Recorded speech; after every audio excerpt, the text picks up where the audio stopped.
ఇది ఎక్సర్సైజ్ కుర్తీ అండి. దీన్ని మనం ఎం సైజ్కి చేస్తున్నాము. ఇలానే ఉంచి చేతులు మాత్రం రిపేర్ చేస్తే సరిపోతుంది అనుకున్నాను, కానీ అంత బాగుండట్లేదు. అందుకని నేను చేతులు జాయింట్ ఉంది కదా, అది మొత్తం విప్పేసుకోవాలి.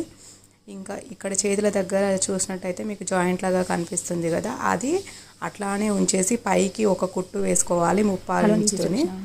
తర్వాత మనము అందులో బెల్ట్ పెట్టేసుకొని ఒక స్టిచ్ వేసుకుంటే మనకు designer sleeves, elastic sleeves ready అవుతాయి.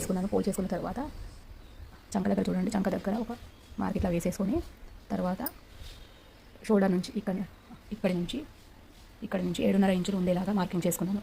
7.5 ఇంచులకి ఒక మార్కింగ్ పెట్టేసుకొని ఇంకా తర్వాత కట్ చేసేసాను. ఇట్లా డబుల్ ఫోల్డ్ చేశాను, కట్ చేసిన తర్వాత మనకు ఇప్పుడు నెక్ చిన్నగా అవుతుంది. ఫ్రంట్ ఇట్లానే ఉంటుంది, బ్యాక్ వచ్చేసి ఇక్కడి వరకు ఉందండి. దీన్ని నేను ఫోల్డ్ మనము ఫస్ట్ ఉన్న నెక్ అంతా ఒక 35 ఇంచుకి ఎక్స్ట్రా తీసేసుకొని మొత్తం అంతా కట్ చేసేసుకున్నాను.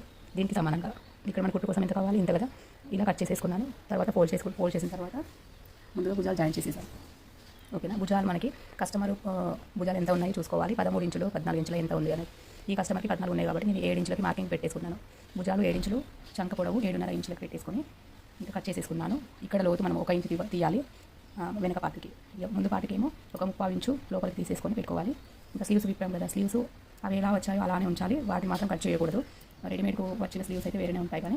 ఓకేనా, ఇంకా ఈ లెంత్ మనకి చేతుల వరకు వచ్చింది, కానీ ఈ డిజైన్ బాగుంది కాబట్టి నేను కిందన ఏం ఫోల్డ్ చేయకుండా ఇక్కడ చూడండి మనకి మధ్యలో కొద్దిగా జాయింట్ లాగా కనిపించింది కదా, మీకు పైన పిక్కిస్తాను నేను. ఇంకా దాన్ని ఏం చేశానంటే చూడండి, ఇది అనమాట, ఇది ఇక్కడ ఉంది. దీన్ని నేను ఇట్లా ఫోల్డ్ చేసేసుకొని ఇటువైపు ఫోల్డ్ చేశాను. ఇటువైపు డిజైన్ కదా, ఇట్లా ఫోల్డ్ చేసేసుకొని ఒక స్టిచ్ వేసుకున్నాను. 35 ఇంచు లేదా 1 ఇంచు. ఇందులో ఎలాస్టిక్ కూడా మన 35 ఇంచు లెంత్తో ఇక్కడ ఎలాస్టిక్ ఉందండి. దానికి ఎంతైతే కావాలో అంత నేను ముందుగా స్టిచ్ వేసేసుకొని తర్వాత మనము ప్యాంట్కి బెల్ట్ ఎట్లా ఎక్కిస్తాము, ఎలాస్టిక్ అయినా లేదా ఆడపెట్టాలంటే ఎట్లానో అట్లా పెట్టేసి ముందుగా ఇక్కడ రఫ్ కుట్టేసాను. రఫ్ కుట్టిన తర్వాత ఇదంతా మొత్తం పెట్టేసి మనకి ఎంతైతే కావాలి అంతా మొత్తం కొంచెం ఎలాస్టిక్ అంతా బయట తీసిన తర్వాత మనకి ఎంత కావాలో అంత పెట్టేసుకొని ఇది కూడా ఒక రఫ్ కుట్టేసేయాలి. రఫ్ కుట్టిన తర్వాత ఇది మొత్తం ఇట్లా ఉంటుంది కదా, ఇట్లా నిలబడి ఉంటుంది కదా, దీన్ని మళ్ళీ ఇటువైపు డిజైన్ ఉంటుంది కాబట్టి ఇటువైపు కుట్టుకోకూడదు. ఇటు నుంచి ఇటు అంటూ చూడండి, ఇక్కడ మొత్తము అణిగే కుట్టు వేసేసాను. అణిగే కుట్టు వేసిన తర్వాత మనకి ఇట్లా చూన్ లాగా కనిపిస్తుంది అటువైపు. మీకు అర్థం కావడం కోసము నేను రివర్స్ తీసి చక్కగా చూపిస్తున్నాను అనమాట. ఇంకా తర్వాత లూజ్గా ఉంది కాబట్టి మనకి పాప రౌండ్ ఎంత ఉంది చూసుకొని, అంటే చంక రౌండ్ ఎంతైతే ఉందో అంత పెట్టేసుకొని దానికన్నా ఒక 1/2 ఇంచు లూజింగ్తో ఇక్కడ మార్కింగ్ పెట్టేసుకోవాలి.